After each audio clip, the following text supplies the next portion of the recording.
President Trump was clearly very sure that as soon as he flourished major military muscle in the face of Venezuela's Nicolas Maduro, the dictator would run scared. In a telephone call Trump had with Maduro a few days ago, reportedly he offered Maduro safe passage to the country of his choice, so long as he stood down immediately. But Maduro didn't stand down, shows no sign of intending to. He was last seen dancing in front of a crowd of supporters, which is all the rage for modern dictators apparently, at an open-air rally. And he was saying, "We do not want the peace of slaves." And that leaves President Trump suddenly completely exposed, looking arguably the more vulnerable of the two, because his bluff has been called. So now what? He's marched his military to the top of the hill. The force isn't big enough to actually full-scale invade Venezuela, and Trump's base, not to mention much of the rest of the country, are not on board with such a foreign entanglement anyway, because, remember America first? Even conservative journals like the National Review are urging Trump to slam the brakes onto that sort of project. They probably don't need to, because there's no evidence Trump actually has the stomach for that sort of a fight anyway. But what else can he do? If he now has to march all of those troops back down the hill again, having threatened Maduro, having been faced down by him, disrespected by him, and then he retreats, that would be pretty humiliating. Especially in the club of strongmen dictators that Trump was angling to get admittance to. But even if he now retreated, his tail between his legs, that embarrassment doesn't begin to fully describe the sinking feeling in the administration right now. For one thing, the casual disregard for all the rules to engage on extrajudicial killings against people in boats in the Caribbean Sea, that threatens serious consequences. Now, Trump was used to believing that he'd abolished serious consequences. He could do whatever he wanted, and there would be likely zero consequences. International law? Who cares? The US is the biggest bully on the planet.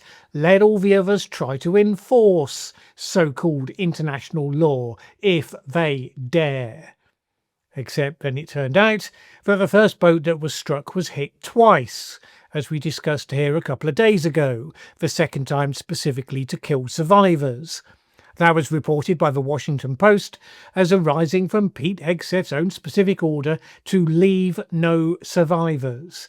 Even if the US had been legitimately at war, which of course it isn't, but even if it had been, survivors of a strike like that should have been rescued and helped and held as prisoners of war. Killing them instead counts as a war crime. And not just with some far-left woke judges at the International Criminal Court or whatever Trump imagines such accusers to be, but pretty universally. And we've been seeing the first signs of a degree of panic setting in. Pete Hegseth, who initially dismissed the reports of the second strike as fake news, subsequently went rushing to say that it was the military commander, Admiral Frank Bradley, who took that decision on the ground to carry out a second strike. And he stood behind Bradley, of course, brave warriors, blah, blah, blah, blah. He was within his authority to do what he did, but nevertheless it was him that did it, not me. Which is how you fail to stand behind soldiers while posturing as though you're standing behind soldiers. One military official told the Washington Post, "This is Protect Pete bullshit. It's throwing us, the service members, under the bus." But that's okay, because the president says he's spoken to Hegseth, who denies giving an order to kill everyone, and Trump added, "I believe him, 100%. Ah, yes, but then do we believe you any percent when you say that you believe him? Because why would we do that? Pete Hegseth also said that he hadn't been aware of the second strike. But then someone pulled out a video of him talking about how he had watched the video of the exercise live at the time. Oh, he came back. He only watched up until the initial big bangy noise stuff. And then, even before the smoke cleared, he kind of wandered off, which is a shockingly low attention span for a Secretary of Defense war, murder, whatever. No, Hegseth insisted, it's the fog of war. The thing was on fire, he said. This is called the fog of war. This is what you in the press don't understand. Okay, expect that should clear things up with the families of whoever was in the boats, because that's one of the key questions, of course, that so far has had no satisfactory answer. Who was in the boats? Trump and Hegseth have sworn with total certainty, as always, that it was so-called narco-terrorists. They have provided zero evidence to support it and shown no real curiosity as to the truth. In one sense, it doesn't matter, because even if they were, the occupants of the boats did not genuinely pose an immediate threat to the United States, requiring such lethal action. But of course, if some of them were actually completely innocent of any wrongdoing and got eviscerated by the full force of the United States military, it kind of pushes it onto another level of injustice. Some perspective on that was added today in a post on social media by Senator Rand Paul. In a letter to Senator Paul, the acting commandant of the Coast Guard, K.E. Lundy, said that between September 2024 and October 7th this year, the Coast Guard intercepted 212 suspected drug smuggling vessels at sea headed towards the US. Of those 212, 41 had no drugs on board. 24 had not committed any federal criminal offence. If you were talking specifically about the Caribbean Sea, where Pete Mad Dog Hegseth has been playing, that was 69 of those interceptions, 14 of which had no drugs on board. The point of that, obviously, is that right now they're not bothering to intercept them and find out whether or not their suspicions as to the cargo might be correct or not. They're just destroying the boats and executing the occupants. Have any of the ones they've taken out so far been similarly completely innocent of any crime? Well, who knows? More to the point, who cares? Not Pete Hegseth, apparently. When the pressure started piling on, he showed how seriously he was taking it all by posting this meme on social media. All just a big game to the man in charge. But the bravado doesn't hide the growing vulnerability of this situation. Senator Rand Paul, as he shared the letter on social media, said that Pete Hegseth is either incompetent or lying over the Venezuela strike. Could be both. I'm going with both. Paul said this: Secretary Hegseth said he had no knowledge of this and it did not happen. It was fake news. And then the next day, from the podium of the White House, they're saying it did happen. So either he was lying to us on Sunday, or he's incompetent and didn't know it had happened. Yes, but fog of war, Senator Paul. To be fair, when Hegseth originally spoke to Fox News, it didn't seem so foggy. He said this: I watched it live. We knew exactly who was in that boat. Kind of didn't though, did they? We knew exactly what they were doing, and we knew exactly who they represented, and that was Tren de Aragua, a narco-terrorist organisation designated by the United States trying to poison our country with illicit drugs.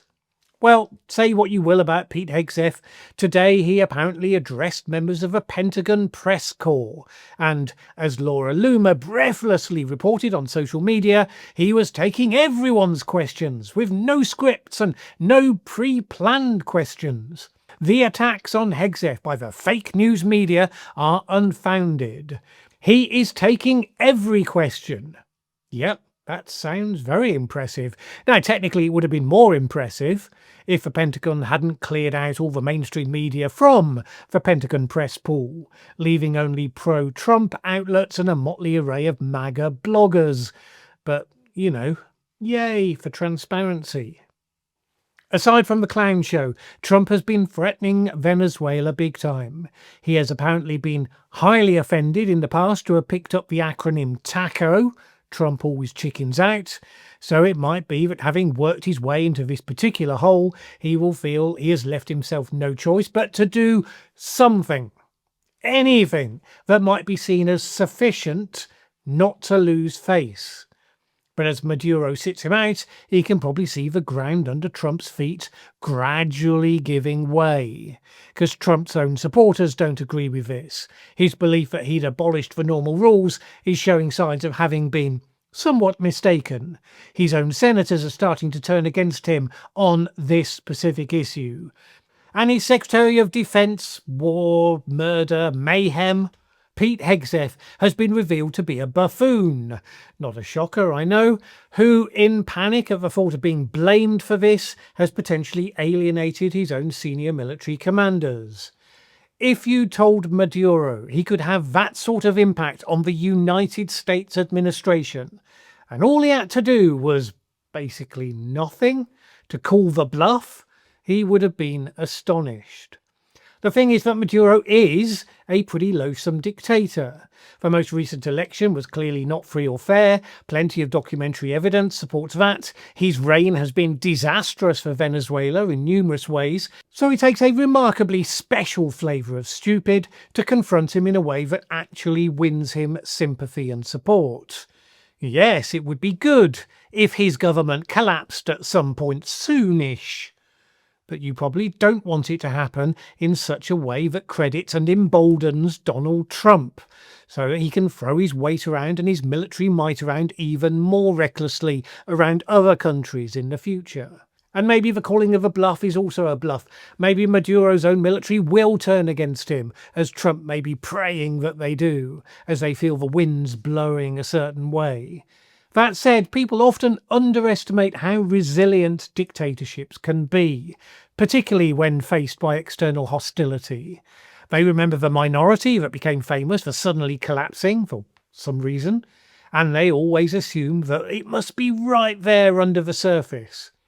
Now, for Maduro, there is a way in which he wins this, probably several ways in which he would lose it.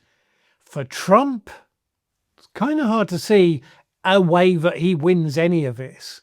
All the possible ways come along with a basket load of consequences and some serious costs, to the degree that even if he wins on one level, he will lose on all the others.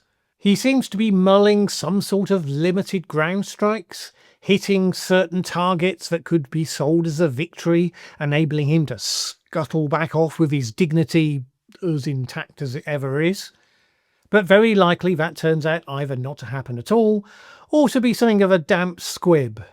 For now, he looks caught in a trap of his own making, and looking extremely vulnerable as a result.